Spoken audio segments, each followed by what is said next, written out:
clouds are brown and the sky is gray. I went for a walk on a winter's day. I'd be safe. What is up, guys? Welcome to another episode of Maximilian Must Know.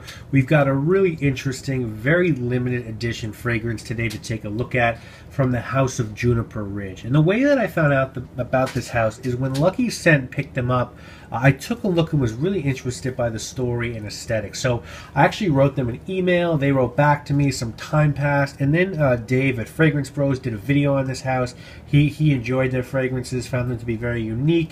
And I went back and I was like, damn, where did I leave it off with these guys? And then I saw that they had asked me for my address to send some samples, and I never got back to them. So I did get back in touch, gave them my address, expected some samples, hopefully. So you can imagine my surprise when I came home from a work week and saw a package from Juniper Ridge, open it up, and inside is a full 1 ounce bottle of their brand new Topanga Canyon Backpackers cologne. Now, this was limited to 350 bottles. As you could see, I got number 168. Really happy to have this in my collection. You know, you guys know, though, if I don't like a skincare or a fragrance product that I got for free, I just won't talk about it. Now, that has led to some tense emails back and forth between me and a couple small houses, but you know, that's the risk I think these houses take when they send a reviewer a product. If I pay for something, I feel like I've bought my right to say my piece, but if something's given to me, then I'll only talk about it if I like it, and I just won't do a video on it if I don't. And I'll tell you, I have some very interesting thoughts and feelings about this fragrance, but before we go into that, let's talk about the house that is Juniper Ridge first. First things first, Juniper Ridge does not look at themselves as fashionistas or luxury lifestyle types. They look at themselves as outdoor people and backpackers. They are proud of using plants, barks, moss, mushrooms, and tree trimmings that they gather from hiking to distill their fragrances. And to make their fragrances, they first go camping, smelling things while drinking whiskey, which actually to a city person like myself seems like a lot of fun and a great way to make fragrances and source ingredients. And they basically go all around the West Coast to gather and produce fragrance, but their home base is in Oakland. Their slogan is "Putting the Mountain in the Bottle." Now, all of their bottles are stamped on the front with the number, and because these are all natural fragrances, the scents are going to vary year to year based on criteria like rainfall, temperature, harvesting location, and you can actually go on their site, look up the bottle vintage of your bottle, and see the folks who pick the materials and the actual plants used to make your bottle. This house was founded in 1998 by a hiker slash mushroom forager slash wilderness enthusiast named, and I hope I get this right, Hall Newbine, or Newbegin. I'm sure I butchered that, but he started doing everything on his own and selling his creations weekly at the Berkeley and San Francisco Farmers Market. It's now a 15-person operation, but they still keep that same attention to detail and retain the same processes of doing everything on their own. They're very proud of that. The fragrance that they sent me is called Topanga Canyon, and they release new editions of their Backpackers cologne every now and so often. When they come up with a concept and when they have the materials they want to bottle, they make it with those materials and they're on to the next fragrance. So if they do one you really like, your best bet is to stock up on it. They also do cabin sprays, shower gels, and soaps, as well as fragrances. In the future, I would love to do an episode on their grooming products as well. I'm very anxious to try those, as I've never seen grooming products come from this sort of outdoor perspective.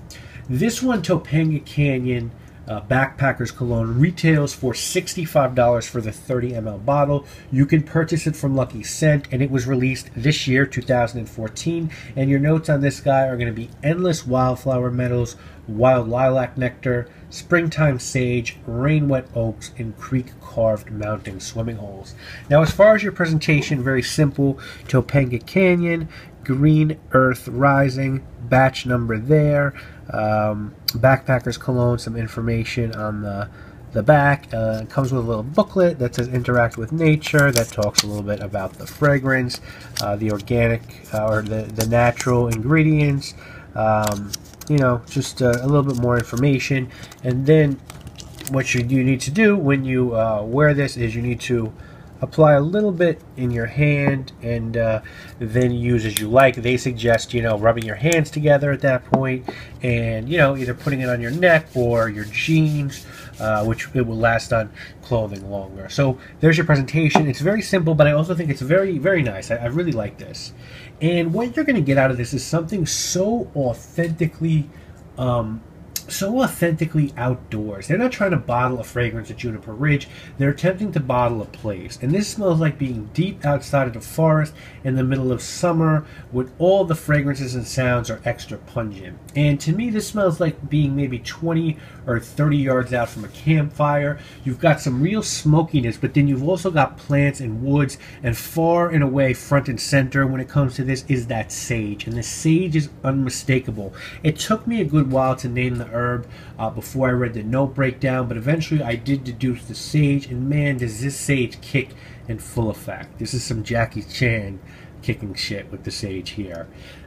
There's a fragrance out there you guys probably know called Rocky Mountain Wood, which is made by D Squared. I'll just see it there. I do own it, and it's a very good fragrance. Really good fragrance, and it's what marketing people and classically trained perfumers came up with for an outdoor wilderness concept fragrance. But it is nothing more than concept. If you desire the real version of this, the real Rocky Mountain Wood, and truly enjoy the outdoors, then Juniper Ridge is what's going to float your boat. The issue some people have with these is the longevity. But how long is a natural perfume going to last on your skin? Well, but I'll tell you what, this lasted on me quite a bit. It does stay close to the skin, but I got 4 to 8 hours for the couple of times that I've worn this so far. The herbs don't kick the entire time, but the woods and resin sure as hell do. I would say this is a more masculine than feminine fragrance, but I could certainly see a certain type of female enjoying this. Occasion-wise, you have to be careful. I don't know that I'd say this is an office fragrance, but as a casual fragrance, as an outdoors fragrance, this is going to really do well for you. And it can also work in any season of the year. It wears light, but it's a heavy scent because of the resin and wood. But as I said, it feels light on the skin, and because it doesn't project like crazy or last forever, you can wear it in the heat. You just have to be careful. A lot of you guys know that I don't love fragrances that don't have atomizers, but I found this one to be fine. I just rub it on my, put it in my hands and then rub it on my arms a little bit, and it does a fine job of projecting and lasting. So no complaints with this one in that department. I don't rate fragrances that I don't pay for, so I'm not going to give this a number score. If I did, though, I think this would get a really high score for those who are outdoors people. If you're looking for this sort of scent, then I don't think you can do better. Regardless of the house that you're going to go to. Juniper Ridge is forging their own materials. They're making fragrances based on what they can use instead of coming up with the concept and then making the fragrance. And that's sort of what great chefs do. They don't say, this is the menu I want. They go to the farmer's market, they see what's fresh, heirloom tomatoes, or they visit their seafood guy and see that they just caught, a great tuna for sashimi, and then they let the ingredients dictate the dishes they make. And that's sort of what's done here, and that ensures that they're going to get the best of what's out there. Now, if you're not looking for an outdoor scent, then I would say you'll need to sample this, because this is nothing like what is out there. This isn't chemical compounds and accords giving you a natural vibe. This is the real deal. Some people might think that they want that, but I'd say give this a whirl and realize that this is a little hardcore than what you might have thought it would be, but it's an excellent fragrance. It's one that I will certainly continue to wear, and one that a city boy such as myself will enjoy wearing, certainly. So I hope you've enjoyed this. I'm going to link to Juniper Ridge's website in the description, and as I said, hopefully in the future I'll be able to do a grooming show of their products, and maybe next time they come out with another Backpackers cologne, I'll buy a bottle and do a review with a rating on that. But I do hope you have enjoyed this. I'll be back this weekend with another fragrance review. 2 videos a week. You guys know what it is. Make sure to check out my website, MaximilianMustKnow.com, which is my companion blog, and the Juniper Ridge site, which will be linked in the description. I am Maximilian. I must know. Peace.